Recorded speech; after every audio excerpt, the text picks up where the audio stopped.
Uh, got a tough opponent this week, Richmond Spiders. Playoff team every year, nationally ranked again this year.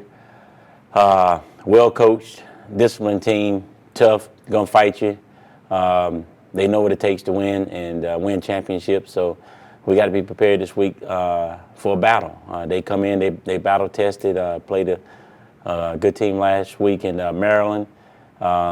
Beat us last year, and so we got to be at our best. We got to be at our best this week. We got to take care of the football, but we look forward to the challenge, and we're up for it. They obviously had a tough game last week, and Maryland is huge. Just looking into film, what did you see about that impressed you about them? They stuck with them the first half. You know, they played them tough the first half, and like you said, Maryland's a huge football team, and they kind of just warmed down. Maryland got a couple more bullets in their guns than Richmond had, and it showed in the third and fourth quarter. As they warmed down, they was able to bring in subs and not miss a beat, where Richmond might bring in a sub and then drop off a little bit, and and that happened to be that. What's the difference in the football game? They just warmed down. They was just had too much for them. But Richmond never quit. They fought. They was in the game the first half, and so they got a very good football team. So we got to be ready this week, and we got to play well. As we were saying earlier, you cross paths with coaches a lot in this profession. You know Coach Rocco at all? No, I don't. I just know him from last year when we talked a little, and I got a lot of respect for him. He's done a great job since he's been up there. Seemed like he win 8 football games every year, and his team is well coached. They're disciplined. They don't make mistakes. They don't beat themselves. So we got to do the same thing and be disciplined, not turn the ball over, not make penalties, and stay in the ball game and see if we can pull it out in the fourth quarter. Talked about your passing game a lot, last couple. Talked about that a lot Saturday night. With the additional offer and plus the receivers you've got, and probably more in the program, is that something you figured this year would be a big weapon, even more so than a year ago? Well, we figured we can throw the ball down the field. We got some weapons. We got Davis, got a big arm, but we also want to stay balanced. We want to keep the defense off balance and try to stay 50-50. We didn't do that last week, and we need to try to get back to doing that this week. And so we need to try to run the ball and throw the ball and keep the defense honest. And we need to stay as balanced as possible. If you get one-dimensional, they can start pinning their ears back. They can play coverages, bring in nickels and dimes when you can't run the ball. So they have a chance to stop you when you become one-dimensional. So we definitely don't want to do that. We want to be able to run the ball also. But then again, we're going to play to our strengths and the defensive weaknesses. I didn't cover any of your games last year. Did you go?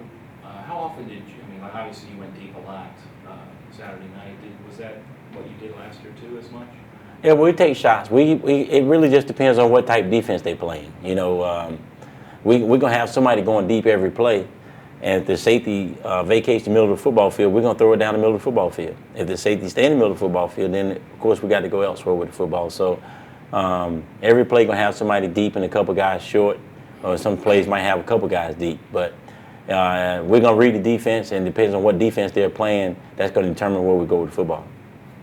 At the risk of embarrassing TJ, you had a big game. Can you just sort of talk about what he's able to do out there to a defense? Well, he's a pro. He's a good football player. He's a all-conference player. He's picked to be all-conference this year, and he works hard. He just goes out and works hard, and he don't ask for anything extra. He don't say much. He just leads by example, on and off the football field, in the classroom. He's our sack leader, and on campus. So he's a total student athlete, and he has the ability to stretch the football field. And so again, if the safety's going to lead the middle of the football field, and we got Mixon on a post route, we're going to be looking for him. But we got other guys also that can stretch the football field. So, it just happened to be TJ was getting all the passes. He had the same amount of reps as the other guys, but for some reason, the ball wound up going to him more Saturday night than any other time. We didn't call the play and say, hey, throw the ball to TJ. we just called the play, and he happened to be in there, happened to be on the deep route or making a big play. You talked about getting back to balance to that end. Eric Carter Jr. went down taking with a left foot injury. Can you talk about the status? Yeah, it was a knee injury. We thought it was a kneecap dislocation, and he got a MRI today, and he tore up everything. So he's done for the season. So now Dukes and Garrett will have to carry the load, the running back, and then we have to get somebody else ready to be the number 3 guy. Who are some of the guys that might be in contention for that? Artists and I can't think of it right now on the tip of my tongue, but we got a couple other guys that we got to try to get ready to be number 3 because running backs can go down. They take a pounding for the whole year, so you can get an ankle, you can get a hamstring, so you got to have some guys ready. We had 3 good guys, and we still think we got a couple more that can step in and get us some good tough yardage. When you say tore up everything, ACL? ACL, MCL, medial collateral. Wow. That was a rough weekend in college football already. Yeah, that's just part of the game. You kind of wish for the best, but injuries do happen. And unfortunately for us, it happened to our starting tailback, and it's one of the things we said coming into the season that we can't afford to have any major injuries or a lot of major injuries, and we already had one setback with Eric, so we got to keep everybody else healthy so we'll be able to compete at the level that we want to be able to compete at. You were talking earlier about the balance, and that's still something you're determined even with this loss to do. Yes, sir. We think that Dukes and Garrett can get it done in the running game. They was going to get a lot of carries anyway, so we're not going to change the game plan just because Eric's out for the season. We'll still run the same plays, and nobody's bigger than the team. One guy's out, the next man's up. So those guys just got to step it up a little bit. The offensive line got to step it up and block a little bit better, and we keep playing. Can you talk about Garrett for a little bit? Because he appears to be like a different type of back than, say, Carter and Dukes and even Washington from last year. Those guys are all about the same height, about 5'8", 5'9". He's a 6-foot guy, so he gives you also a little bit of a different dimension in terms of carrying in the because he caught the other touchdown pass. He did. He caught a touchdown pass Saturday night on a screen pass. But he's a little bit bigger back as far as height-wise. He's about 6 feet, and he runs downhill. He got breakaway speed, and he runs downhill. He runs hard. He can juke you or he can run you over. So we look for a lot of big things out of Garrett and Dukes to step it up. And now that Eric is out for the season.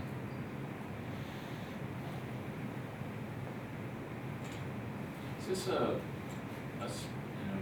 with Richmond, is that a team you would like to get on a semi-regular basis? Of course. Richmond is a very good FCS football program. They got a program. They're in the playoffs every year, and for us to get them and keep this rivalry going, and it's really not a rivalry until you start winning some games. So we got to start get some wins in this rivalry. We haven't beat Richmond in the history of Hampton University football. So we need to start beating them, and then you can kind of turn it into a rivalry and keep playing those guys. You always want to have the best competition on your schedule to see where you stack up because they're a playoff team every year. You play them, and they give you a look and a good idea of where you're at and how far you're away or how close you are or how good your team really is on a national level. So, we love to keep on playing Richmond. We got to sit down and try to work out the deals and things of that nature. But it's just, I think it's a win-win situation to keep on playing Richmond University. 2 year? Yes, 2 years. I think we got one more year in this deal. I think, yeah. So 3-year deal then? Well, this year, next year, I think it'll be the last, and then I think we have to renew. Okay. I didn't know if last year was part of the same. Well, I think it was like a 4-year deal before, maybe. Oh, okay. I think they played them the year before I got here, didn't they? No? No, last year was the first time since '05. Okay. Well, I got to check it and see. But I think we got them. Richmond's got their non-conference schedule, their notes, and they're playing Norfolk State next year. Okay. Yeah, so this must be last year then. Played them last year and this year. So, yeah, we have to look back at it to make sure we have openings and they have openings to get them back on the schedule. Defensively from the game on Saturday, pleased with it, disappointed in it because it looked like it was kind of a mixed bag, gave up some drives, but there was also a lot more defensive pressure. Well, yeah, it was. QB, though, you know, Right, it was. We got a lot of pressure on the quarterback. I thought the defensive line played well. The thing that we took away from that is we didn't tackle very well. And if you look at the stats, they had 324 yards of total offense.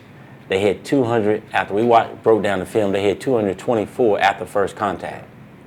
So, I think that's good news, bad news. Good news is we was there. If we make the tackles, they got a lot less yards, maybe 150. The bad news is we was there, but we didn't make the tackles and we didn't finish. So that's correctable. That's correctable. So we just got to correct that up and sure up our tackling. Make sure we wrap up and twist and turn and get the guys down, and then game tackle. We got to game tackle. It can't be just one guy. Got to be 2, 3, 4 guys there, and that ought to solve that problem.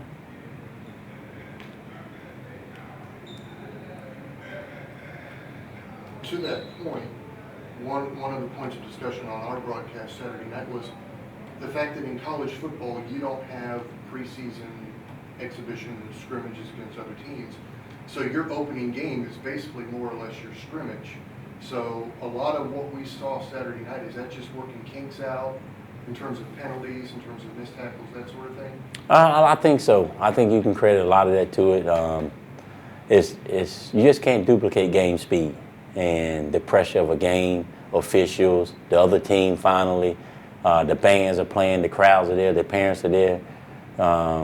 And so it's just a different pressure for the guys to play under, and you got to get used to that. And that's the first time this year with all the new players and the chemistry, trying to get everybody on the same page.